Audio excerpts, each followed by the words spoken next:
The Ford Mustang Boss 429 wasn't just a car. It was a challenge, a fight, and a gamble all rolled into one. Back in the late 1960s, Ford had a problem that no one expected. They needed to win in NASCAR, where the races were fast, tough, and competitive. To race in NASCAR, you couldn't just design a fancy engine and throw it on the track. There were strict rules. If Ford wanted their powerful new engine in those races, they had to prove it could be sold to regular people. That meant putting it into at least 500 street cars. Sounds simple, right? It wasn't. The engine Ford wanted to use was massive, the 429 cubic inch monster they had worked so hard to create. It was powerful, loud, and ready to take on the competition.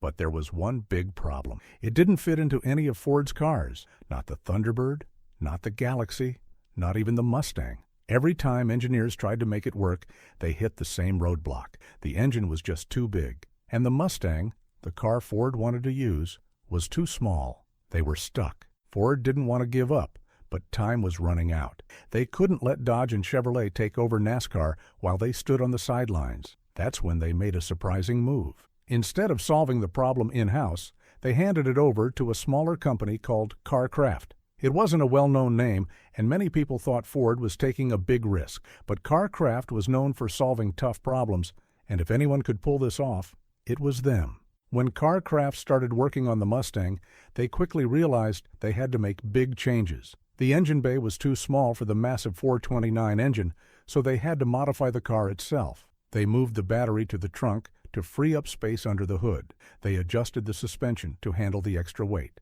It was like squeezing a giant into a suit made for someone much smaller. Every fix created a new issue, and the engineers worked around the clock to make it all fit. Ford wasn't making this car just to sell to people on the street. It was built because they needed to prove they could dominate NASCAR. But here's the twist. They didn't want to show off too much. They listed the engine's power as 375 horsepower, but everyone involved knew that wasn't the truth. Some people said the engine could actually produce over 500 horsepower, but Ford didn't want to scare anyone away or raise eyebrows with the competition. They kept the car's true potential a secret. When the Boss 429 was finally ready, it looked and sounded like no other Mustang. The hood scoop gave it an aggressive look, and the deep growl of the engine made heads turn. But the car wasn't just for show. It was a beast on the road. People who got their hands on one quickly realized it was something special. It wasn't just a car for driving around town. It was built for speed, power, and performance. And yet, most people didn't even know why it existed or how much effort it took to bring it to life. Ford had created something rare and unforgettable, and the world was just starting to notice. For those lucky enough to drive a Boss 429, it felt like taming a wild animal. Every time you turned the key, the engine roared to life with a growl that could shake the ground. The sheer power wasn't something you just felt under your foot. It was something you felt in your chest, in your bones.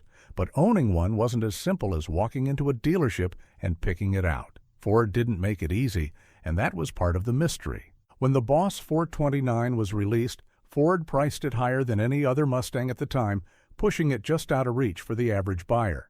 But the price wasn't the only challenge. The car was rare. Ford made only 859 units in 1969 and another 499 in 1970. These cars weren't built in large factories or rolled out like other Mustangs. Every single one started as a regular Mustang at Ford's Dearborn plant, but then it was sent to CarCraft's facility where the real magic happened. It was there that the Boss 429 became something else entirely. CarCraft didn't just modify these cars, they transformed them.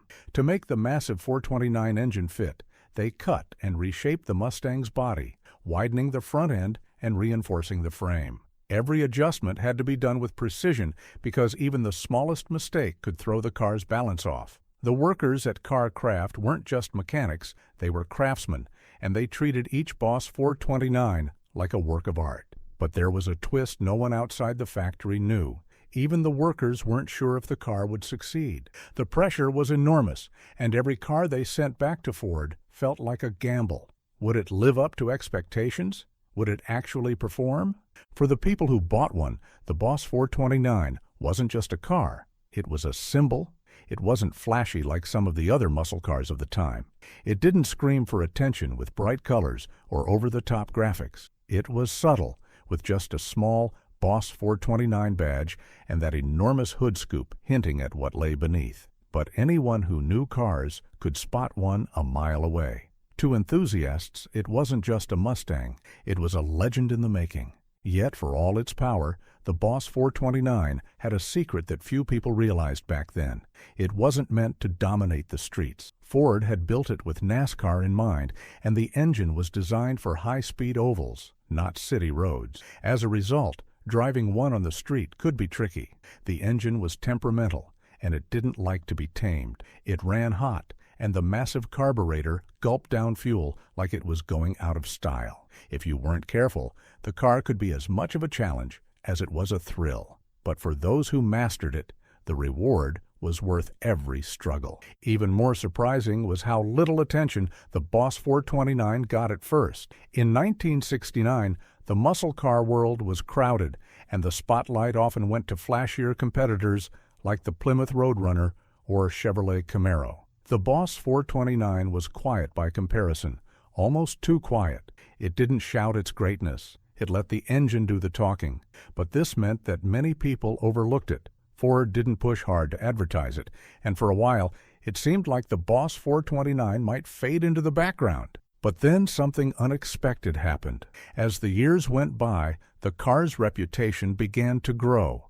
People who had dismissed it at first started to realize just how special it was. Stories spread about its raw power and how it could outmatch almost anything on the road if given the chance. Collectors started to take notice, and the car's rarity only added to its mystique. What had once been a car that sat quietly in the shadows was now becoming a star. For the few who owned a Boss 429, it wasn't just about driving.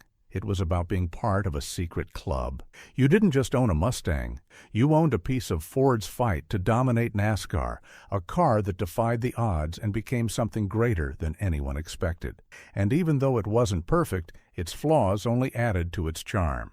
The Boss 429 wasn't just a car you drove. It was a car you conquered. And for those who did, the experience was unforgettable. As the years rolled on, the legend of the Boss 429 began to grow, fueled by whispers of its untapped power. For most cars, their stories faded with time, but the Boss 429 was different. It wasn't just a machine. It was a mystery. People began to talk about what the car could really do, especially those who tinkered with it and discovered that Ford had intentionally held it back. You see, the engine in the Boss 429 wasn't running at its full potential when it left the factory. Ford had tuned it conservatively to meet emissions regulations and avoid scaring off buyers who weren't ready for that much power. But those who dared to tweak it found that the engine was a sleeping giant. Simple adjustments, like opening up the carburetor or swapping out parts, unlocked performance levels that most muscle cars of the time couldn't touch. Stories circulated about Boss 429s racing on back roads, leaving competitors in the dust, their drivers stunned by what just happened. The car had become a legend, not because of what Ford said it could do, but because of what people discovered it could do. But owning a Boss 429 wasn't just about speed, it was about respect. It wasn't a car you could just jump into and drive like any other Mustang. The massive engine demanded attention and care. It wasn't forgiving if you didn't know what you were doing. The clutch was heavy, the shifter was stubborn, and the suspension, while upgraded, wasn't built for comfort. The Boss 429 wasn't interested in being easy. It wanted a driver who was willing to work with it, someone who could appreciate the raw, unfiltered experience it offered. That's why, even among muscle car fans, it became known as a car for the brave. Still, not everyone who bought a Boss 429 understood what they were getting into. There were tales of new owners who couldn't handle the car, who found themselves overwhelmed by its quirks and challenges. Some even traded it back in, thinking they had made a mistake. But for those who stuck with it, who took the time to learn its personality, the Boss 429 became more than just a car. It became a partner, a machine that rewarded patience and skill with an experience that couldn't be found anywhere else. And yet, even as its reputation grew, the Boss 429 remained elusive.